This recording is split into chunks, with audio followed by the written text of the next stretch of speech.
बिस्मिल्लाहिर्रहमानिर्रहीम। Nature TV 777 के तमाम दोस्तों को राजाती की तरफ से अस्सलाम वालेकुम रहमतुल्लाहि व बरकातहू। दोस्तों, आज एक यूनिक जोड़ी लेके हाज़िर हूँ बर्ड्स की। दोस्तों, ये हमारे दोस्त हैं जिन्होंने छत के ऊपर दो पेयर बर्ड्स के बहुत ही यूनिक और बहुत ही प्यारे पाल रखे हैं। इनमें एक बैन 10 की जोड़ी है और एक वाला देसी इनका पेयर है। इन्होंने छत के ऊपर मट्टी डाल के इनको नेचुरल माहौल भी मुहैया कर रखा है। बर्ड्स से बहुत मोहब्बत करने वाले हैं और ये डेली इनको निकालते हैं। देखें दोस्तों, ये बहुत ही दिलचस्पी के साथ और बड़े शौक़ से घास खा रहे हैं। आप दोस्तों के लिए शायद ये पहली मर्तबा हो कि मुर्गे जो हैं वो घास खाते हैं। तो घास इनके लिए दोस्तों बहुत ज़रूरी है। बेसिकली अगर देखा जाए तो ये जंगली परिंदे हैं। इनका ताल्लुक़ हज़रत आदम के बाद हज़रत नूह अलैहिस्सलाम से जाके मिलता है कि जब वो हज़रत नूह अलैहिस्सलाम का तूफ़ान आया और अल्लाह करीम ने हुक्म दिया कि हर एक जोड़े को अपने कश्ती में रख लें, तो उस वक्त ये मुर्गे का भी जोड़ा था। वो फिर जब कश्ती आके रुकी तो पहाड़ों पे और जंगलों पे जब आके आबाद हुए तो इन्होंने फिर जंगली हयात में शामिल हो गए।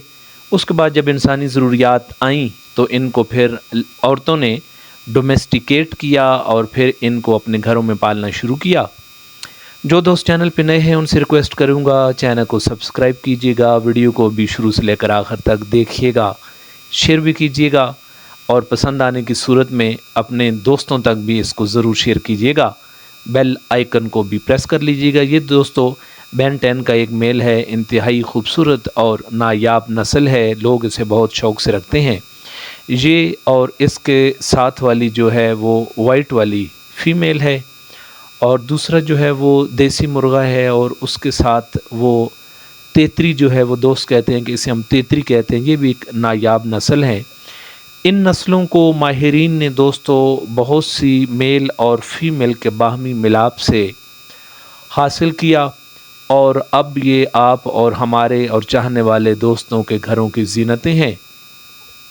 बर्ड्स पालना शुरू से ही इंसान की ज़रूरियात में भी रहा है और उस वक्त जब इंसान ने इसको डोमेस्टिकेट किया तो उस वक्त भी यही था कि इससे अंडे भी लिए जाएं और गोश्त जो है वो भी हासिल हो ताकि ख़ुराक की ज़रूरियात को भी पूरा किया जा सके। ये आप देख रहे होंगे कि ये घास को बहुत दिलचस्पी से खाते हैं। इसकी वजह दोस्तों ये है कि इनका जो मैदा है वो घास खाने से बहुत ही फ़िट रहता है। हाज़मा इनका इंतहाई ताकतवर बन जाता है। इनके पेट के जो मामलात हैं, ख़ास तौर पे जो ब्लॉक हो जाता है, कब्ज़ हो जाना है, वो इससे नहीं होता। तो जो ऊपर डोमेस्टिकेट बर्ड्स नहीं होते, वाइल्ड होते हैं या उमूमन देहातों में सुबह सुबह घरों से निकाल दिए जाते हैं, वो नेचुरल माहौल में रहते हैं और कीड़े मकोड़े और इन घास को खा के अपने मैदे को और अपने पेट को भरते भी हैं और ठीक भी रखते हैं। इन दोस्तों ने इसी के साथ ही ये छत पे जो ग्रीन एरियन के लिए बना रखा है, इसके बिल्कुल साथ अटैच करके इनकी रहने का भी बंदोबस्त कर रखा है। जाली लगा के एक अच्छा खासा इलाका इनको रहने के लिए दिए हुए ताकि ये महफूज हो सकें अपने दुश्मनों से भी। और एक छोटा सा इनको घर भी बना के दिया हुआ है जहाँ गर्मी सर्दी से ये बचते हैं और मेल्स फ़ीमेल जो हैं वो अंदर इसमें पनाह भी लेते हैं और फ़ीमेल्स जब अंडे देना शुरू करती हैं या बच्चों का मौसम आता है तो वहीं पे बैठ सकती हैं। ये दोस्तों मुर्गी पालना घरों में इब्तदा से शुरू किया था ख़वातीन ने, तो अब जो हैं वो बच्चे बड़े बहुत शौक़ के साथ और ख़ास तौर पे अब कुछ सालों से ये जो फैंसी बर्ड्स आना शुरू हो गए हैं, इनकी अच्छी खासी तादाद अब लोग दोस्त जो हैं वो शहरों में भी पालते हैं और अपना शौक़ पूरा कर रहे हैं।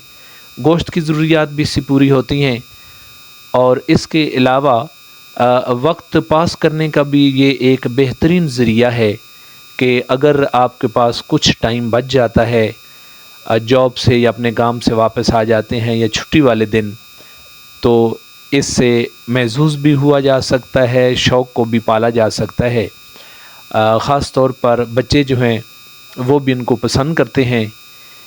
एक इसका जो गोश्त है और जिसके अंडे हैं वो प्रोटीन का और फैट्स का एक बहुत बड़ा मजमुआ है जो इंसानी ज़रूरत के लिए बहुत ही अहम किरदार अदा करते हैं फूड के तौर पे भी। और अब तो दोस्तों कमर्शियली बहुत बड़े पैमाने पर इसको किया जा रहा है। ये माहिरीन के मुताबिक अब दुनिया की तीसरी बड़ी इंडस्ट्री है पोल्ट्री फार्मिंग। इससे करोड़ों लोग वाबस्ता हैं और इसी तरह लाखों की तादाद में जो मालिकान हैं पोल्ट्री के वो इससे अरबों खरबों की आमदन हासिल कर रहे हैं। लार्ज एनिमल्स दिन ब दिन एक तो उनका स्पेस कम होता जा रहा है, फिर उनके रेट्स बहुत ऊपर होते जा रहे हैं, गोश्त भी उनके काफ़ी हद तक महंगे हो चुके हैं। तो हमारी इस पोल्ट्री ने बहुत हद तक हमारी गोश्त की और अंडों की ज़रूरियात को पूरा कर रहे हैं। दूर दराज इलाकों तक भी अगर आप चले जाएं जहां पे आपको बीफ मटन ना मिले तो किसी न किसी जगह पे पहाड़ों पे और किसी न किसी मकाम पे इनका बर्ड्स का गोश्त जो है वो आपको आसानी से चिकन मिल जाएगा, जिससे मेहमानों की तवाज़ुन भी की जाती है और फैमिली जो है वो ख़ुद भी खाती है। बड़े पैमाने तक इसका इस्तेमाल किया जा रहा है और इससे खूब आमदन भी कमाई जा रही है। घरेलू तौर पर भी लोग जो हैं जिनके पास स्पेस ज़्यादा है वो रखते हैं, ख़ुद भी इससे फ़वाइद हासिल करते हैं